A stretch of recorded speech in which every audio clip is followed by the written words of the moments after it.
জয় শ্রীহরি। অমৃত কাদম্বিনী চ্যানেলে আপনাদের সবাইকে জানাই সুস্বাগতম। সুপ্রিয় শ্রোতাবৃন্দ, ভগবানের শ্রেষ্ঠ ভক্তগণের মধ্যে নারদমুনি প্রসিদ্ধ। অন্যতম এই মহান ভক্ত সকলেরই সুপরিচিত। সর্বদা নারায়ণ নারায়ণ নাম উচ্চারণ করে ব্রহ্মাণ্ডে পরিভ্রমণ করেন আর ভগবানের লীলার পুষ্টিবিধান করেন। প্রহ্লাদ ধ্রুবের মতো মহান মহান ভক্তদেরও যিনি গুরু এবং ভগবানের যিনি অত্যন্ত প্রিয়, সেই ভক্তরাজ নারদের চরিত কথা অবশ্যই শ্রবণীয় এবং আস্বাদনীয়। ভক্তের যেমন ভগবানের কথা প্রিয়, ভগবানেরও তেমন ভক্তের কথা প্রিয়। তাই যারাই নারদমুনির মতো মহান ভক্তদের চরিতকথা শ্রবণ ও কীর্তন করেন, তাদের প্রতি পরমেশ্বর ভগবান অতীব প্রসন্ন হন। আর ভক্তদের চরিতকথা শ্রবণ করলে যে শুধু ভগবান প্রসন্ন হন তাই নয়, আমরাও ভক্তিজীবন পালনে অনুপ্রেরণা লাভ করি। তাই আসুন আজ আমরা শ্রবণ করব ভগবানের পরম ভক্ত ব্রহ্মার প্রিয় পুত্র বৈষ্ণবরাজ দেবর্ষি নারদমুনির চরিতকথা। তাই সবাইকে মনোযোগ সহকারে শ্রবণ করার অনুরোধ রইল। তার আগে অমৃত কাদম্বিনী চ্যানেলটি সাবস্ক্রাইব না করলে এখনই সাবস্ক্রাইব করুন আর নিত্য ভক্ত ভগবানের বিবিধ চরিত কথা শ্রবণ করুন। হরি ওম তৎসৎ। গুরুবে গৌরচন্দ্রায় রাধিকায় তদালয়ে কৃষ্ণায় কৃষ্ণ ভক্তায় তদ্ভক্তায় নমো নমঃ। ওম নমো ভগবতে বাসুদেবায়। ঋষিকল্পে পরমেশ্বর ভগবান তার তৃতীয় সপ্তাবিশ অবতারে দেবর্ষি নারদরূপে আবির্ভূত হন। তিনি ছিলেন ত্রিকালদর্শী, ত্রিকালজ্ঞ, বেদজ্ঞ, তপস্বী এবং ভগবানের শুদ্ধ ভক্ত। বেদের যে সমস্ত বর্ণনা ভগবত ভক্তি এবং নিষ্কাম কর্ম সম্বন্ধে জীবকে অনুপ্রাণিত করে, তিনি সেগুলো সংকলন করেন। নারদমুনি সম্বন্ধে শ্রীমদ্ ভাগবতের তাৎপর্যে শ্রীল প্রভুপাদ লিখেছেন, নারদ ব্রহ্মার শ্রেষ্ঠ চিন্তা থেকে জন্মগ্রহণ করেছিলেন। তাই তিনি যাকে ইচ্ছা করেন তাকেই পরমেশ্বর ভগবানকে দান করতে সমর্থ। বহু বৈদিক জ্ঞান অর্জন অথবা বহু রকমের তপশ্চর্যার দ্বারাও পরমেশ্বর ভগবানকে উপলব্ধি করা সম্ভব নয়। কিন্তু নারদমুনির মতো শুদ্ধ ভক্তগণ তাদের সৎ ইচ্ছাক্রমে ভগবানকে দান করতে পারেন। নারদ নামটি ইঙ্গিত করে যে তিনি পরমেশ্বর ভগবানকে দান করতে পারেন। নার মানে হচ্ছে পরমেশ্বর ভগবান এবং দ মানে হচ্ছে যিনি দান করতে পারেন। তিনি যে ভগবানকে দান করতে পারেন তার অর্থ এই নয় যে ভগবান একরকম সামগ্রী যা যে কোনো ব্যক্তিকে দেওয়া যায়। কিন্তু নারদমুনি যে কোনো ব্যক্তিকে ভগবানের প্রতি তার দিব্য প্রেমময়ী সেবার বাসনা অনুসারে দাস, সখা, পিতামাতা অথবা প্রেমিক রূপে ভগবানের দিব্য প্রেমময়ী সেবা দান করতে পারেন। অর্থাৎ নারদমুনি কেবল পরমেশ্বর ভগবানকে লাভ করার সর্বোত্তম যোগপন্থা বা ভক্তিযোগের মার্গ প্রদান করতে পারেন। ব্রহ্মা তার অন্যান্য মানসপুত্রদের সঙ্গে নারদমুনিকেও প্রজা সৃষ্টির ভার অর্পণ করেন। কিন্তু নারদমুনি দেখলেন যে সৃষ্টি কার্য নিয়ে ব্যাপিত থাকলে ভগবত চিন্তায় তার বাধা পড়বে। তাই তিনি ব্রহ্মার এ আদেশ পালনে অনিচ্ছা প্রকাশ করেন। তখন ব্রহ্মা ক্রুদ্ধ হয়ে তাকে অভিশাপ দিলেন। তার অভিশাপে নারদমুনি গন্ধমাদন পর্বতে উপবর্হণ নামে এক গন্ধর্বরূপে জন্মগ্রহণ করেন। অন্য গন্ধর্বেরা তাকে অত্যন্ত শ্রদ্ধা করত। তার মুখমণ্ডল ছিল অত্যন্ত সুন্দর এবং দেহের গঠন ছিল অত্যন্ত আকর্ষণীয়। পুষ্পমালা ও চন্দনে অলঙ্কৃত নারদমুনি ছিলেন পুরুষ স্ত্রীদের অত্যন্ত প্রিয়। তার ফলে মোহাচ্ছন্ন হয়ে তিনি সর্বদা কামোন্মত্ত ছিলেন। তিনি গন্ধর্বরাজ চিত্ররথের 50টি কন্যাকে বিবাহ করেছিলেন। এক সময় দেবতাদের সভায় ভগবানের মহিমা কীর্তনের এক সংকীর্তন উৎসব হয়েছিল এবং প্রজাপতিরা সেই উৎসবে যোগদান করার জন্য গন্ধর্ব এবং অপ্সরাদের নিমন্ত্রণ করেছিলেন। নারদমুনিও নিমন্ত্রিত হয়েছিল, কিন্তু সেখানে ভগবানের মহিমা কীর্তনে অবহেলা করে তিনি স্ত্রী পরিবৃত হয়ে দেবতাদের মহিমা গাইতে শুরু করেন। এর ফলে ভগবানের প্রতি তার অপরাধ হয়েছিল। তার প্রথম অপরাধ ছিল যে তিনি কামার্তা কামিনী পরিবৃত হয়ে সংকীর্তনে যোগদান করেছিলেন, এবং তার অন্য অপরাধ ছিল যে তিনি দেবকীর্তন বা সাধারণ গানকে সংকীর্তনের সমতুল্য বলে মনে করেছিলেন। তার ফলে ব্রহ্মাণ্ডের অধ্যক্ষ প্রজাপতিগণ তাকে অভিশাপ দিলেন, তোমার এই অপরাধের ফলে তুমি এক্ষুনি তোমার সৌন্দর্য রহিত হয়ে রুদ্ররূপে জন্মগ্রহণ করো। তখন নারদমুনি নরলোকে বেদজ্ঞ ঋষিদের পরিচর্যারত কলাবতী নামে এক দাসীর গর্ভে শূদ্ররূপে জন্মগ্রহণ করেছিলেন। বর্ষার চাতুর্মাসে যখন সেই ঋষিরা একত্রে বসবাস করছিলেন, তখন তিনি তাদের সেবায় নিযুক্ত ছিলেন। সেই বেদজ্ঞ মুনিরা সমদর্শী হওয়ায় তাকে আশীর্বাদ করেছিলেন। ছোট্ট একটি বালক হওয়া সত্ত্বেও তিনি ছিলেন সংযত এবং সব রকম শিশুসুলভ খেলাধুলার প্রতি উদাসী। তদুপরি তিনি দুরন্ত ছিলেন না এবং প্রয়োজনের অতিরিক্ত কথা বলতেন না। একবার সেই মহাত্মাদের অনুমতি সাপেক্ষে তাদের উচ্ছিষ্ট গ্রহণ করার ফলে তৎক্ষণাৎ তিনি সমস্ত পাপ থেকে মুক্ত হন। তার ফলে তার হৃদয় অত্যন্ত নির্মল হয় এবং তিনি সেই পরমার্থবাদীদের আচরণের প্রতি আকৃষ্ট হন। সেখানে সেই ঋষিরা প্রতিদিন পরমেশ্বর ভগবান শ্রীকৃষ্ণের চিত্তাকর্ষক কার্যকলাপ বর্ণনা করতেন, আর তাদের অনুগ্রহে তিনি তা শ্রবণ করতেন। এভাবে নিবিষ্ট চিত্তে শ্রবণ করার ফলে প্রতি পদে ভগবানের মহিমা শ্রবণে তার রুচি বৃদ্ধি পেতে থাকে এবং তার প্রবৃত্তি ভগবত ভক্তির প্রতি প্রবাহিত হতে শুরু করে। তিনি তার সমস্ত ইন্দ্রিয় সংযত করেছিলেন এবং দেহ ও মনের দ্বারা অবিচলিতভাবে ঋষিদের আজ্ঞা পালন করেছিলেন। দীনবৎসল সেই ভক্তি বেদান্তরা যখন চলে যাচ্ছিলেন, তখন তারা স্বয়ং ভগবানের প্রদত্ত পরম গুহ্যজ্ঞান তাকে দান করেছিলেন। সেই গুহ্যতম জ্ঞানের প্রভাবে তিনি সবকিছুর সৃষ্টিকর্তা, পালনকর্তা এবং সংহারকর্তা পরমেশ্বর ভগবান শ্রীকৃষ্ণের শক্তির প্রভাব হৃদয়ঙ্গম করতে পেরেছিলেন। নারদ মুনির বয়স যখন মাত্র 5 বছর, তখন তিনি ব্রাহ্মণদের বিদ্যালয়ে অবস্থান করছিলেন। তার একমাত্র আশ্রয় ছিল তার স্নেহময়ী মাতা। কিন্তু পরমেশ্বর ভগবানের উপর সর্বত্রভাবে নির্ভরশীল হওয়ার জন্য ভগবান তার মাকে এই পৃথিবী থেকে সরিয়ে নিলেন। এক সময় তার মা যখন রাত্রিবেলা গোদহন করতে যাচ্ছিলেন, তখন মহাকালের প্রভাবে তার পায়ের দ্বারা আহত একটি সর্প তাকে দংশন করে। নারদ মুনি সেই ঘটনাটি ভক্তবৎসল ভগবানের বিশেষ কৃপা বলে মনে করে উত্তর দিকে যাত্রা করেন। গৃহত্যাগ করার পর তিনি বহু সমৃদ্ধশালী জনপদ, নগর, গ্রাম, গোচরণ ভূমি, খনি, ক্ষেত, উপত্যকা, বাগান, উপবন এবং বন অতিক্রম করেছিলেন। তিনি স্বর্ণ, রৌপ্য, তাম্র প্রভৃতি ধাতুতে পূর্ণ পাহাড় পর্বত অতিক্রম করেছিলেন এবং সুন্দর পদ্মফুলে সুশোভিত বিভ্রান্ত ভ্রমর ও সঙ্গীত মুখর পাখিদের দ্বারা অলঙ্কৃত স্বর্গের দেবতাদের উপভোগ্য জলাশয় এবং স্থূলভূমি অতিক্রম করেছিলেন। তারপর তিনি নল, বাঁশ, শরকুশ, লতাগুল্ম ইত্যাদিতে পূর্ণ অত্যন্ত দুর্গম অরণ্যানী এলাকাকে অতিক্রম করেছিলেন। তিনি ভয়ঙ্কর অন্ধকারচ্ছন্ন বিপদসংকুল বনের মধ্যে দিয়ে গিয়েছিলেন, যা ছিল সর্প, পেচক এবং শৃগালের বিচরণ ক্ষেত্র। এভাবে ভ্রমণ করে তিনি দৈহিক এবং মানসিক উভয় দিক থেকেই পরিশ্রান্ত হয়ে তৃষ্ণার্ত ও ক্ষুধার্ত হয়ে পড়েছিলেন। তখন নদীতে ও হ্রদে স্নান করে এবং সেখানকার জল পান করে ও স্পর্শ করে তিনি তার শ্রান্তি দূর করেছিলেন। তারপর জনমানব শূন্য একটি অশ্বত্থ বৃক্ষের নিচে উপবেশন করে তিনি তার বুদ্ধি দ্বারা মুক্ত পুরুষদের কাছ থেকে ঠিক যেভাবে শ্রবণ করেছিলেন, সেই বর্ণনা অনুসারে তার অন্তরের অন্তঃস্থলে বিরাজমান পরমাত্মার ধ্যান করতে শুরু করলেন। তিনি যখন তার হৃদয়ে পরমেশ্বর ভগবানের চরণারবিন্দের ধ্যান করতে শুরু করলেন, তখন তার চিত্তে এক অপাকৃত ভাবের উদয় হয়েছিল। তার চক্ষুদয় অশ্রুপ্লাবিত হয়েছিল এবং অচিরেই পরমেশ্বর ভগবান শ্রীহরি তার হৃদয় কমলে আবির্ভূত হয়েছিলেন। সেই সময় প্রবল আনন্দের অনুভূতিতে অভিভূত হয়ে পড়ার ফলে তার দেহের প্রতিটি অঙ্গ প্রত্যঙ্গ পুলকিত হয়েছিল। আনন্দের সমুদ্রে নিমগ্ন হয়ে তিনি সেই মুহূর্তে ভগবানকে এবং এমনকি নিজেকেও আর দর্শন করতে পারছিলেন না।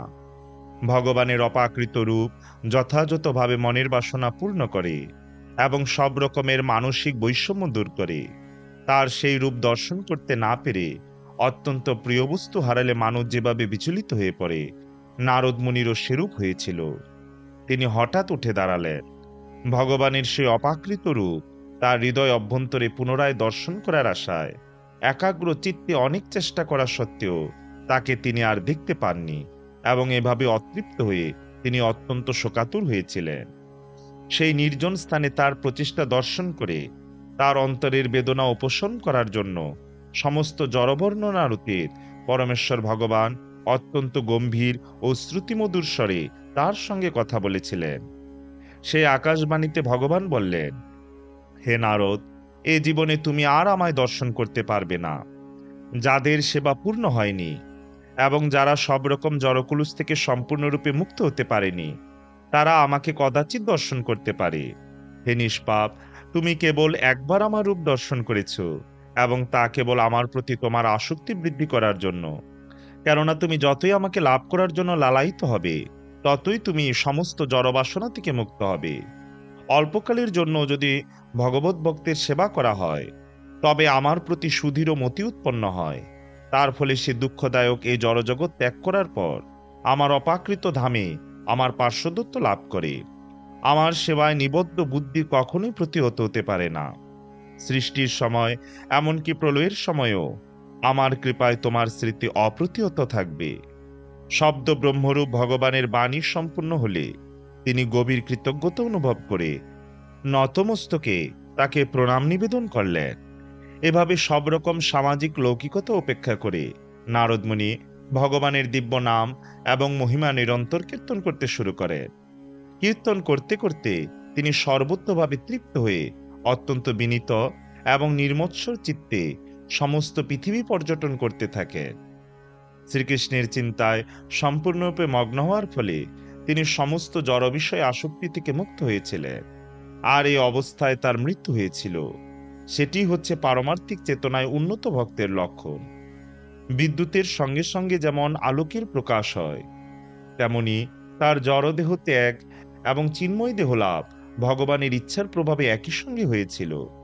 পরমেশ্বর ভগবানের কাছ থেকে নারদমুনি প্রতিশ্রুতি পেয়েছিলেন যে তার সঙ্গ করার উপযুক্ত শরীর তিনি পাবেন, এবং সেই প্রতিশ্রুতি অনুসারে নারদমুনি তার জাগতিক দেহটি ত্যাগ করা মাত্রই চিন্ময় শরীর লাভ করেছিলেন। আগুনের সংস্পর্শে লোহা যেমন গরম হয়ে আগুনের গুণ প্রাপ্ত হয়, ভগবত ভক্তির চিন্ময় প্রভাবে নারদমুনির মতো শুদ্ধ ভক্তের জাগতিক শরীরও তেমনি চিন্ময়ত্ব প্রাপ্ত হয়েছিল। কল্পান্তে যখন পরমেশ্বর ভগবান নারায়ণ কারণ বাড়িতে শয়ন করলেন, ব্রহ্মা তখন সৃষ্টির সমস্ত উপাদান নিয়ে তার মধ্যে প্রবেশ করলেন, এবং নারদমুনিও তখন ভগবানের প্রশ্বাসের মাধ্যমে তার শরীরে প্রবেশ করেছিলেন। 430 কোটি সৌর বছর পর ব্রহ্মা যখন ভগবানের ইচ্ছা অনুসারে পুনরায় সৃষ্টি করার জন্য সনক, সনন্দ, সনাতন ও সনৎকুমার নামে চতুষ্কুমার এবং রুদ্র, মরিচি, অঙ্গিরা, অত্রি আদি ঋষিদের তার দিব্য দেহ থেকে সৃষ্টি করেন, তখন তাদের সঙ্গে নারদমুনিও ব্রহ্মার মন থেকে আবির্ভূত হয়েছিলেন। তখন থেকে তিনি সর্বশক্তিমান পরমেশ্বর ভগবান শ্রীকৃষ্ণের কৃপায় তারই প্রদত্ত বীণা বাজিয়ে সর্বব্রহ্ম বিভূষিত ভগবানের মহিমা নিরন্তর কীর্তন করতে করতে জড়জগতে এবং চিন্ময় জগতের সর্বত্র অপ্রতিহতভাবে ভ্রমণ করছেন।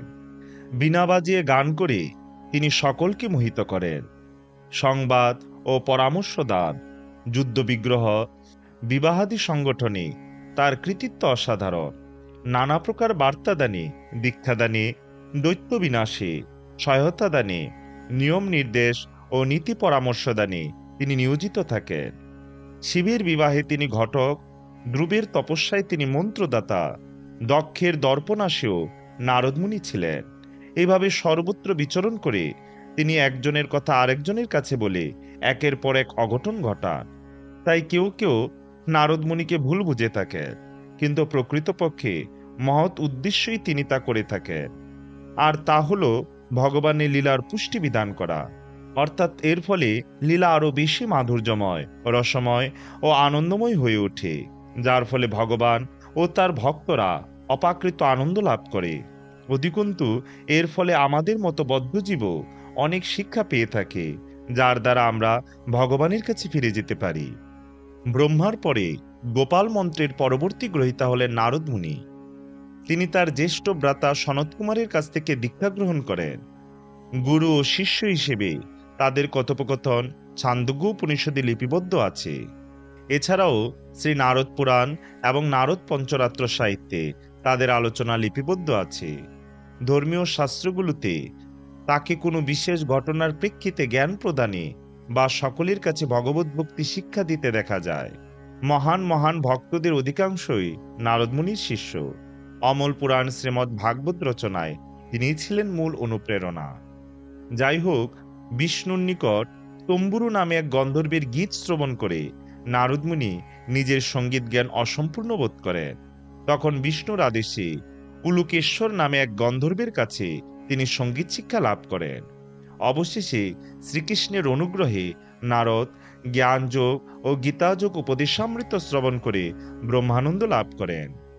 মহাভারতে লিখিত আছে যে তিনি ব্রহ্মার নিকট থেকে সঙ্গীত শিক্ষা লাভ করেন। শুধু সঙ্গীত শিক্ষা নয়, ভগবত ভক্তির গুহ্যতম জ্ঞানও তিনি মূলত তার পিতা ব্রহ্মার কাছ থেকে লাভ করেন। এ ব্যাপারে শ্রীমদ্ ভাগবতের দ্বিতীয় স্কন্ধে শ্রীল সুখদেব গোস্বামী পরীক্ষিত মহারাজকে বলেছেন, হে রাজন, জন্ম থেকে যার মধ্যে বৈদিক জ্ঞান সঞ্চার হয়েছিল, তার সেই পুত্র ব্রহ্মাকে ভগবান নিজ মুখে যে জ্ঞান দান করেছিলেন, ব্রহ্মা ও নারদ কর্তৃক জিজ্ঞাসিত হয়ে তাকে সে কথাই বলেছিলেন।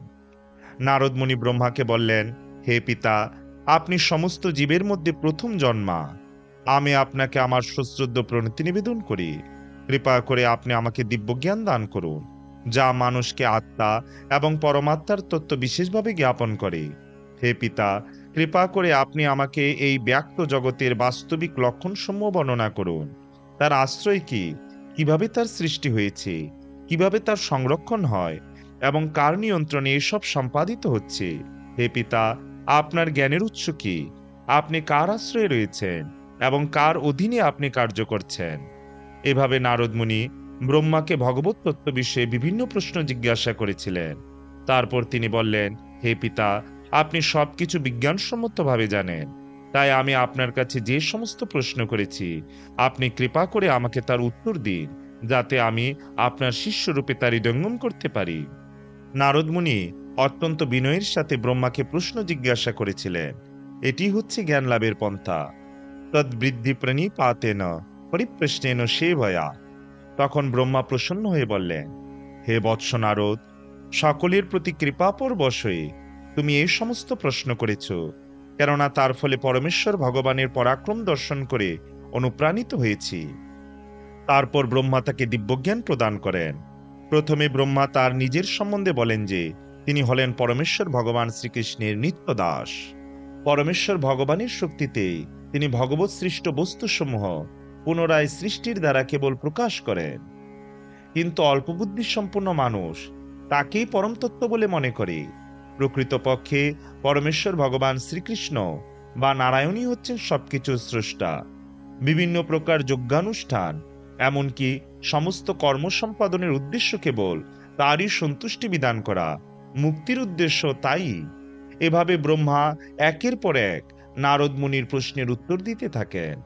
জড়া প্রকৃতির তিনটি গুণ, আত্মা, পরমাত্মা, সৃষ্টিতত্ত্ব এবং সৃষ্টির বিভিন্ন উপাদান সমূহ, ব্রহ্মাণ্ডের চতুর্দশ ভুবন এবং ভগবানের বিরাট রূপের বিস্তার সমূহ তিনি তার নিকট বর্ণনা করেন। এরপর বিশিষ্ট কার্য সম্পাদনের জন্য যে নির্দিষ্ট অবতার সমূহ, তাদের কথা তিনি বর্ণনা করেন। শরণাগত হওয়ার ফলে আমরা জানতে পারি কিভাবে তিনি তার যোগমায়ার দ্বারা কার্য করেন। শুদ্ধ ভক্তের শরণাগত হওয়ার ফলে এবং ভক্তিযোগে তার পদাঙ্কুনুসরণ করার ফলে স্ত্রী, শূদ্র, হুন, শবর আদি পাপী জীব, এমনকি পশু পাখিও ভগবত তত্ত্ব বিজ্ঞান অবগত হয়ে মায়ার মোহময় বন্ধন থেকে মুক্ত হতে পারে। তারপর ব্রহ্মা নারদ মুনিকে বললেন, হে নারদ, ভগবত তত্ত্ব বিজ্ঞান শ্রীমদ্ ভাগবত পরমেশ্বর ভগবান সংক্ষেপে আমাকে বলেছিলেন। এই ভগবত তত্ত্ব বিজ্ঞান হচ্ছে তার বিভিন্ন শক্তির সমন্বয়ের বর্ণনা। তুমি এই বিজ্ঞান সম্প্রসারিত করো, নিষ্ঠা সহকারে ভগবত তত্ত্ব তুমি বর্ণনা করো, যাতে সমস্ত জীবের পরমাত্মা এবং সমস্ত শক্তির পরমোৎস পরমেশ্বর ভগবান শ্রীহরির প্রতি মানুষ অপাকৃত ভক্তি লাভ করতে পারে। ভগবানের বিভিন্ন শক্তির সঙ্গে সম্পর্কিত তার কার্যকলাপ, তার শিক্ষা অনুসারে কীর্তন, অভিনন্দন এবং শ্রবণ করা উচিত। নিয়মিতভাবে ভক্তি ও শ্রদ্ধা সহকারে তা করা হলে জীব কখনোই মায়ের দ্বারা মোহিত হবে না। এভাবে নারদ মুনি তার পিতা ও গুরু ব্রহ্মার কাছ থেকে ভগবত তত্ত্বজ্ঞান লাভ করেন এবং পরবর্তীতে ব্যাসদেবকে সেই দিব্যজ্ঞান প্রদান করেন। সুপ্রিয় শ্রোতাবৃন্দ, দেবর্ষি নারদ মুনির চরিত কথা এখানেই সমাপ্ত। সবাইকে পরবর্তী ভিডিও দেখার আমন্ত্রণ রইল। জয় জয় ভক্তরাজ দেবর্ষি নারদ মুনির জয়। নারদ মুনির চরিত কথা শ্রবণকারী সকল ভক্তবৃন্দের জয়। জয় শ্রীকৃষ্ণ চৈতন্য প্রভু নিত্যানন্দ শ্রী অদ্বৈত গদাধর শ্রীবাসাদি শ্রী গৌর ভক্তবৃন্দ। হরে কৃষ্ণ কৃষ্ণ কৃষ্ণ হরে হরে, হরে রাম রাম রাম হরে হরে। জয় শ্রী হরি।